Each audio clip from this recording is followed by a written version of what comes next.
समाचार अंबाजीथी मार्ग अकस्मातमां एकनुं मोत निपज्युं छे। जीआईडीसी पासे मार्ग अकस्मातनी घटना बनी छे। बाइक अने पत्थर भरेला डम्पर वच्चे अकस्मात सर्जायो। बाइक पर 2 लोको सवार हता, जेमांथी एक व्यक्तिनुं घटना स्थळे ज कमकमाटी भर्युं मृत्यु निपज्युं छे, ज्यारे अन्य एक व्यक्ति इजाग्रस्त थया छे। व्यक्तिने अंबाजीनी 108 एम्ब्युलन्स मार्फते सारवार माटे खसेडवामां આવ્યા છે, તો અંબાજી સિવિલ હોસ્પિટલ ખાતે ખસેડવામાં આવ્યો છે। ઘટનાની જાણ થતાં અંબાજી પોલીસનો કાફલો ઘટના સ્થળે પહોંચ્યો। છોટાઉદેપુર જિલ્લાના કદવાલ તાલુકા પંચાયતમાં ભાજપની સત્તા। નવા રચાયેલા તાલુકા કદવાલમાં પ્રથમ વખત યોજાઈ હતી ચૂંટણી। ભાજપના 8 અને આપના 8 ઉમેદવારોની જીત થતા टाई पड़ी હતી। आम आदमी पार्टीना जीतेला उम्मीदवार शंकर बारिया रह्या गैरहाजर। एक उम्मीदवार गैरहाजर रहता आम आदमी पार्टीना 7 ज उम्मीदवार चूंटणी प्रक्रियामां हाजर रह्या। भाजपना 8 उम्मीदवार प्रक्रियामां हाजर रहता भाजपना प्रमुखनी वरणी कराई छे। भाजपे प्रमुख तरीके रेखाबेन बारियानी निमणूक करी छे। कदवाल तालुका पंचायत में भारतीय जनता पार्टी में मने तालुका प्रमुख तरीके निमणूक करवा बदल बधानो खूब खूब आभार मानु छूं। बधा गंभीरताथी कदवाल नवो तालुको छे अने एनो विकास केम थाय बधाने खबर हती के भाई पंचायत थी पार्लामेंट सुधी जो कड़ी एक साँकळ मळे तो ज विकास थाय। अहींया बीजी पार्टीनुं शासन होय अने जिल्लामां भाजप होय, राज्यमां भाजप होय, केन्द्रमां भाजप होय तो तालुकानो विकास अटकी जाय। वाव थरादना दियोदर अने लाखणी तालुका पंचायतना कोंग्रेसना सदस्यो अज्ञात स्थळे खसेडવાનો मामलो। दियोदर तालुका पंचायतना 12 अने लाखणी तालुका पंचायतना 13 सभ्यो खसेडाया अज्ञात स्थळे। बंने तालुका पंचायत कोंग्रेसनी बने तेवा एंधाणना आधारे सभ्योने खसेडाया छे बहार। समग्र मामले कोंग्रेस जिल्ला पंचायतना सदस्य सिद्धार्थसिंह चौहानનું निवेदन सामे આવ્યું। તેમણે કહ્યું કે તમામ સભ્યોને અજ્ઞાત સ્થળે ખસેડવામાં નથી આવ્યા, પરંતુ તમામ ગુજરાતમાં જ છે અને એક સાથે રાખવામાં આવ્યા છે। સાથે જ બંને તાલુકા પંચાયત કોંગ્રેસની બનશે તેવો પણ તેમણે આશાવાદ વ્યક્ત કર્યો છે। कोई अज्ञात स्थळे नहीं मूकवामां आव्या। दियोदर विधानसभानी अंदर 2 तालुका आवे छे, दियोदर अने लाखणी। बंने तालुका पंचायतना जे प्रमुखो छे एना माटेनी चूंटणी 25 तारीखे छे अने लाखणीनी अंदर 13 सभ्यो कोंग्रेस पार्टीना छे अने दियोदरनी अंदर 12 सभ्यो छे। त्यारे 25 तारीखे बंने जग्याए कोंग्रेसना प्रमुखो बेसवाना छे। बंने तालुकाना सभ्यो एक साथे रही सके। बंने तालुका पंचायतो ज्यारे बने कोंग्रेसनी त्यारे साथे कोर्डिनेट करीने प्रजाना केवी रीते काम करी सकीए एटला माटे एकबीजानो परिचय थाय। अलग अलग विस्तारोमांथी जीतेला होय, बधा ज नवा सभ्यो छे, फ्रेश छे। तापीनी व्यारा अने उकाई तालुका पंचायतमां कोंग्रेसना प्रमुख उपप्रमुखनी वरणी थई छे। व्यारा तालुका पंचायतमां प्रमुख तरीके वृक्षाबेन गामित अने उपप्रमुख तरीके धर्मेश चौधरीनी वरणी करवामां आवी छे, ज्यारे उकाई तालुका पंचायतमां कोंग्रेस अने आम आदमी पार्टीना सहयोगथी होद्देदारोनी पसंदगी थई छे, जेमां कोंग्रेसना हीनाबेन प्रमुख तरीके अने आम आदमी पार्टीना सभ्य भावनाबेन रामराजे उपप्रमुख तरीके चूंटाया छे। नवनिर्मित उकाई तालुको छे, उकाई तालुकामां अमे आम आदमी पार्टीना सहयोगथी हीनाबेन जे धजांबा बेठक परथी जीत्या छे ए उकाई तालुकाना प्रथम तालुका पंचायतना प्रमुख बन्या छे अने आम आदमी पार्टीना मारा सहयोगी बेन ए उपप्रमुख तरीके एमनी पण वरणी थई छे। आम तापी जिल्लामां 2 तालुका पंचायतमां आजे कोंग्रेसनुं शासन સ્થપાઈ ચૂક્યું છે। બીજી તરફ હોદ્દેદારોની ચૂંટણી માટે આવતા સભ્યોને પોલીસે ગેરકાયદેસર રીતે અટકાવ્યા હોવાના આક્ષેપ ડોક્ટર તુષાર ચૌધરી કર્યા।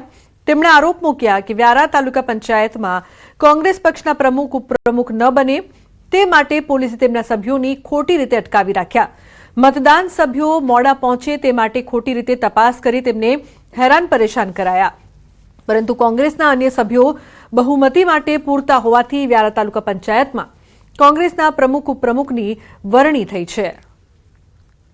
अने अमे त्यांथी ज्यारे गंगाधरथी निकळ्या त्यारे पण आम कोई दिवस जनरली चेकिंग होतुं नथी, पण आजे बाजीपुरा जे आउट चेकपोस्ट बनावेली छे ત્યાં આજે મોટા પોલીસોનો કાફલો ટ્રાફિક પોલીસનો ત્યાં હાજર હતો ને બધા વાહનોને ફરજિયાત રોકીને ટ્રાફિક જામ કરાવી દીધો, જેથી કરીને અમે ટ્રાફિક જામમાં અમે નીકળી ના શકીએ।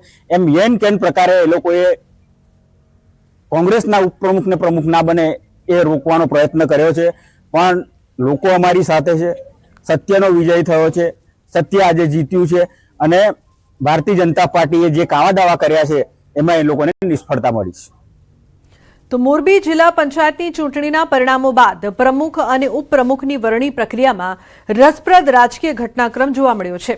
જિલ્લા પંચાયતમાં ભાજપ પાસે સ્પષ્ટ બહુમતી હોવા છતાં અનામતના સમીકરણોના કારણે કોંગ્રેસ પાર્ટીને મોટો ફાયદો થયો છે. એસટી અનામત બેઠક માટે નેકનામ સીટ પરથી ચૂંટાયેલા કોંગ્રેસના મહિલા સદસ્ય ગીતાબેન દુબરિયા દ્વારા જ પ્રમુખ પદ માટે એકમાત્ર ફોર્મ ભરવામાં આવ્યું હતું. તેમની સામે અન્ય કોઈ એસટી દાવેદાર ન હોવાથી તેઓ જિલ્લા પંચાયતના પ્રમુખ તરીકે બિનહરીફ ચૂંટાઈ આવ્યા છે. પ્રથમ 2.5 વર્ષ માટે પ્રમુખ પદ કોંગ્રેસના ફાળે ગયું છે. અને અમારી પ્રજાએ મને ચૂંટાવી છે અને હું ખૂબ ખૂબ આભાર માનું છું. અને પંકજ ગજરાએ મારા ખૂબ મહેનત કરી છે. એનો બી આભાર માનું છું અને આગળ હું કામ કરીશ, સારું કામ કરીશ. બસ એ જ મારી કેવા કામ કરવાનું? તો રવિ જોડાયા છે વધુ માહિતી આપવા માટે. રવિ, સમગ્ર મામલે શું વધુ માહિતી? મોરબી જિલ્લા પંચાયતની ચૂંટણીના પરિણામો બાદ પ્રમુખ અને ઉપપ્રમુખની વરણી પ્રક્રિયા આજે કરવામાં આવી હતી. એમાં એક અત્યંત રસપ્રદ રાજકીય ઘટનાક્રમ સામે જોવા મળ્યો હતો. જિલ્લા પંચાયતના ભાજપ પાસે સ્પષ્ટ બહુમતી હોવા છતાં પણ અનામતના સમીકરણોને કારણે કોંગ્રેસ પાર્ટીને મોટો ફાયદો થયો છે. અનામતના ગણિતમાં ભાજપને ધોબી પછાડ મળી છે અને પ્રથમ 2.5 વર્ષ માટે પ્રમુખ પદે કોંગ્રેસના ફાળે ગયું છે, જેથી ગીતાબેનને કોંગ્રેસના જિલ્લા પંચાયતના પ્રમુખ બનાવવામાં આવ્યા છે. જી બિલકુલ રવિ, આભાર સમગ્ર માહિતી બદલ. તો પ્રથમ 2.5 વર્ષ માટે પ્રમુખ પદ કોંગ્રેસના ફાળે. ગુજરાતમાં વસ્તી ગણતરી 2027ને લઈને વિશ્વ કોળી ઠાકોર સમાજ એકતા મહાસંઘે સામાજિક આર્થિક અને જાતિ આધારિત ગણતરીની ઉગ્ર માંગ ઉઠાવી છે. સંગઠને ઓબીસી સમાજની અલગથી ગણતરી કરવા પર ભાર મૂકતા ભારત સરકારના રજિસ્ટ્રાર જનરલ અને સેન્સસ કમિશનરને સત્તાવાર આવેદનપત્ર પાઠવ્યું છે. ફોર્મમાં ઓબીસી માટે અલગ કોલમ ઉમેરવાની માંગ સાથે દાવો કરવામાં આવ્યો છે કે 1931 પછી ઓબીસી સમાજની સચોટ ગણતરી થઈ નથી. મહાસંઘે જણાવ્યું કે બંધારણીય હક અને અનામતના લાભ માટે અલગ ગણતરી જરૂરી છે, નહીં તો ઓબીસી સમાજ સરકારી યોજનાઓથી વંચિત રહી શકે છે. તો કોંગ્રેસના પ્રવક્તા પાર્થિવરાજ કઠવાડિયાએ ડીઝલને લઈને અગરિયાઓને થતી તકલીફો અંગે વાત કરી. રાજ્યના મીઠા ઉદ્યોગ પર ગંભીર સંકટ ઊભું થયું છે.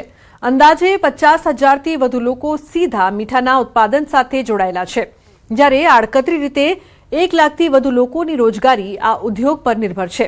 ડીઝલ ન મળતા મીઠું પકવવાની પ્રક્રિયા અને ટ્રાન્સપોર્ટેશન બંને પર ભારે અસર પડી રહી છે. તેથી તાત્કાલિક ડીઝલ ઉપલબ્ધ કરાવવા અને થયેલા નુકસાનનું વળતર ચૂકવવાની માંગ કરી છે. સાથે જ ડીઝલ પંપ પરથી કોના માટે કેટલા પ્રમાણમાં ડીઝલ ખરીદી રહ્યું છે તેની પણ તપાસ કરવાની માંગ કરી છે. આશરે 60 લાખ ટન જેટલા ઉત્પાદન ઉપર અસર થઈ રહી છે. જો વરસાદ આવી ગયો તો અગરિયાઓને 250 કરોડ રૂપિયાથી પણ વધારેનું નુકસાન થશે. ગુજરાત સરકારને વિનંતી છે કે અગરિયાઓને તાત્કાલિક ડીઝલ ઉપલબ્ધ થાય તેની વ્યવસ્થા કરવી જોઈએ. જૂનાગઢના માર્કેટિંગ યાર્ડમાં ડીઝલની અછતનો સીધો પ્રભાવ હવે કેસર કેરીની સિઝન પર જોવા મળી રહ્યો છે. છેલ્લા 15 દિવસથી 30,000થી 40,000 બોક્સ કેરીની આવક થતી હતી, પરંતુ છેલ્લા 5 દિવસથી આવક ઘટીને માત્ર 10,000થી 15,000 બોક્સ સુધી સીમિત રહી છે. વેપારીઓના જણાવ્યા પ્રમાણે ડીઝલના અભાવે ટ્રકો અને માલવાહક વાહનો સમયસર ઉપલબ્ધ નથી થતા, જેના કારણે બગીચાઓમાંથી કેરી મોડી પહોંચે છે. આવક ઘટતા સાથે કેરીના ભાવમાં પણ ઘટાડો નોંધાયો છે અને 900થી 1,500 રૂપિયામાં વેચાતી કેરી હવે 600થી 800 રૂપિયામાં વેચાઈ રહી છે. વેપારીઓ અને ખેડૂતો બંને ચિંતામાં છે કે જો સ્થિતિ લાંબા સમય સુધી યથાવત રહેશે તો પાક બગીચામાં જ બગડી શકે છે અને સિઝનલ વેપારને મોટું આર્થિક નુકસાન વેઠવું પડી શકે છે. જુનાગઢ માર્કેટિંગ યાર્ડની અંદર દરરોજ 30-35 હજાર બોક્સની આવક થતી હતી. આજે 10-12 હજાર બોક્સની આવક છે, કારણ કે ડીઝલ મળતું નથી. ખેડૂતો અને ઇજાદારો બરબાદ થવાની લાઈનમાં છે. જ્યાં કેરીની બજાર 700, 800, 900 રૂપિયા હતી અને 400-500 રૂપિયા બોક્સના થઈ ગયા છે. પેટ્રોલ ડીઝલના ભાવ વધતા ઘટી છે. માલ પુષ્કળ છે બગીચાઓમાં, બધીમાં કેરીની આવક અહીંયા ઘટી ગઈ છે અને બહારના ગ્રાહક બી નથી આવતા, કેમ કે તેને માલ લઈ જવામાં મોંઘું પડે છે. ભાડામાં 2-3 હજાર, 4 હજાર, 5 હજારનો વધારો થઈ જાય છે. એના હિસાબે કેરીમાં ભાવમાં બી મંદી ઘણી પડી ગઈ છે. અત્યારે 12,000 થી 15,000 બોક્સની કેરીની આવક થાય છે. સારામાં સારી કેરી હોય તો 1200 થી 1500 રૂપિયા સુધીના 10 કિલોના ભાવ છે, અને જે એગ્રોમાં જાય છે એ 500 થી માંડી અને 700 રૂપિયા સુધી જાય છે. મીડિયમ કેરી હોય એના ભાવ 900 થી માંડીને 1100 જેવા ભાવ અત્યારે ખેડૂતોને મળી રહ્યા છે. હાલમાં કેરીની સિઝનમાં જે 15,000 થી 15,000 બોક્સની આવક છે, ગયા વર્ષે આ ટાઈમે આ સિઝનમાં 15,000 થી 20,000 બોક્સની આવક હતી, જેની સરખામણી આ વર્ષે આવક પણ ઓછી છે, એમ ભાવ થોડાક ઊંચા છે. તો દેશમાં પેટ્રોલ અને ડીઝલના ભાવમાં સતત વધારો થઈ રહ્યો છે, ત્યારે દેશના વિવિધ રાજ્યોમાંથી પેટ્રોલના ભાવનો આંકડો સામે આવ્યો છે. તેમાં ભાજપ શાસિત રાજ્યોમાં પેટ્રોલના ભાવ સૌથી ઓછા છે. ખાસ કરીને ગુજરાતમાં પેટ્રોલના ભાવ સૌથી ઓછા છે. એનડીએ સરકારવાળા રાજ્યોમાં પણ પેટ્રોલના ભાવ ઓછા છે, જ્યારે કોંગ્રેસ શાસિત રાજ્યોમાં પેટ્રોલના સૌથી વધુ ભાવ નોંધાયા છે.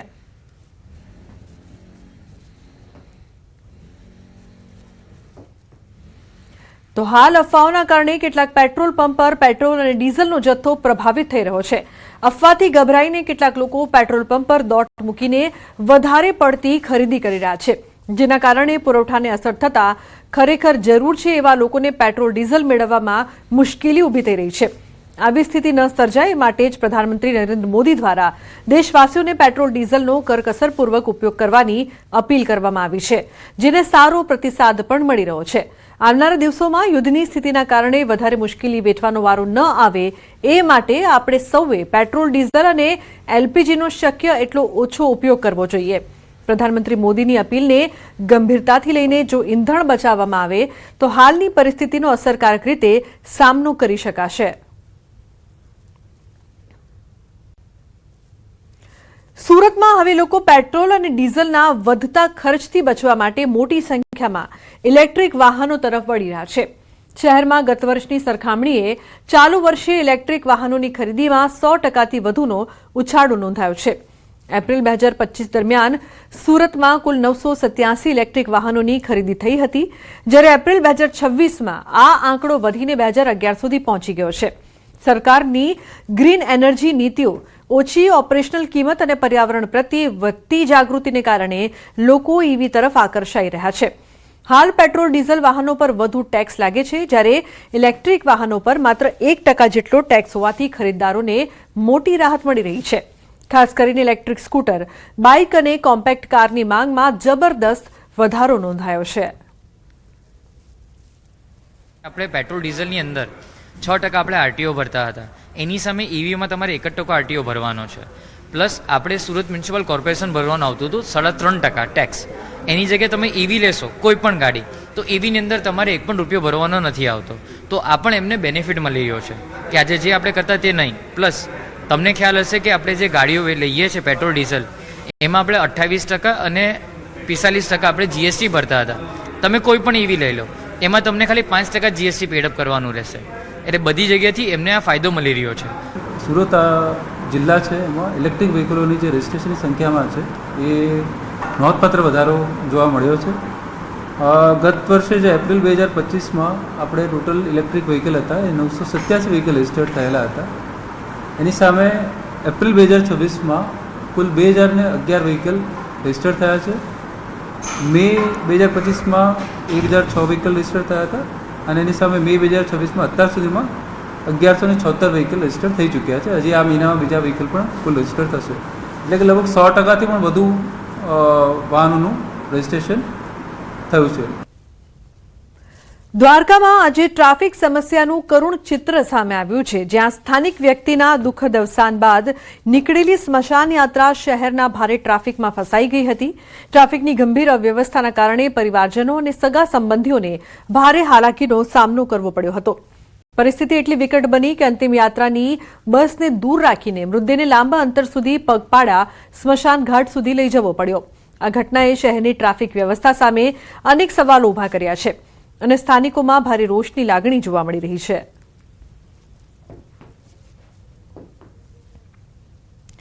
સુરેન્દ્રનગર પોલીસની પ્રશંસનીય અને માનવતાભરી કામગીરી સામે આવી છે. પોલીસે વ્યાજખોરોના કબજામાંથી એક પીડિત પરિવારના ₹1 કરોડ અને આશરે 70 તોલા સોનાના દાગીના માત્ર 48 કલાકમાં મુક્ત કરાવીને પરત સોંપ્યા છે.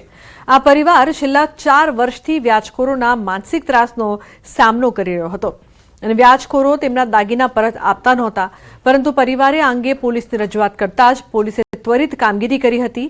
એસપીએ ભોગ બનનાર પરિવારને રૂબરૂ બોલાવીને તેમના દાગીના પરત સોંપતા પરિવારે પોલીસનો આભાર વ્યક્ત કર્યો હતો.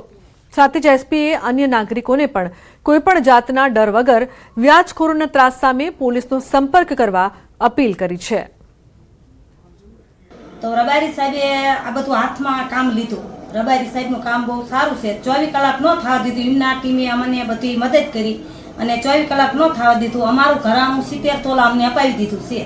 એ જ એક જ મિનિટની અંદર જે અરજી આપતા એક જ મિનિટમાં સાહેબે જે પોલીસ ખાતું અમારું જે લીંબડીનો સ્ટાફ, પીઆઈ સાહેબ, પીએસઆઈ સાહેબ, તે આખી ટીમ સમગ્ર લીંબડીની ટીમ મળી અને તે ઝડપથી દોડી અને જે લોકો પાસે અમારા ઘરેણા પડ્યા હતા ત્યાં તે લોકોએ ખૂબ સારી એવી તપાસ કરી અને ખૂબ અમને મદદ કરી અને અમારું જે કંઈ ઘરેણું હતું એ પરત અપાવી દીધું અને તેમના જે કંઈ પૈસા હતા, મૂળગા પૈસા જે કંઈ, તે લઈ અમને રાજી ખુશીથી એકબીજાનું સમાધાન પણ કરાયું છે. આખો જે પરિવાર છે આ પરિવારને એક તરીકેથી લંબા 4 થી 5 વર્ષથી એ લોકો હેરાન થતા હતા અને આની જે મહિલાઓ હતી અને આને પોતાના દાગીના મળતા નથી હતા અને પોલીસ સ્ટેશન આવ્યા પછી ફક્ત 1 થી 2 દિવસની અંદર તમામ કાર્યવાહી પૂરી થઈ ગઈ છે અને અત્યારે અમે જે આના દાગીના છે એ 70 તોલાના દાગીના અત્યારે આપણા એસપી ઓફિસ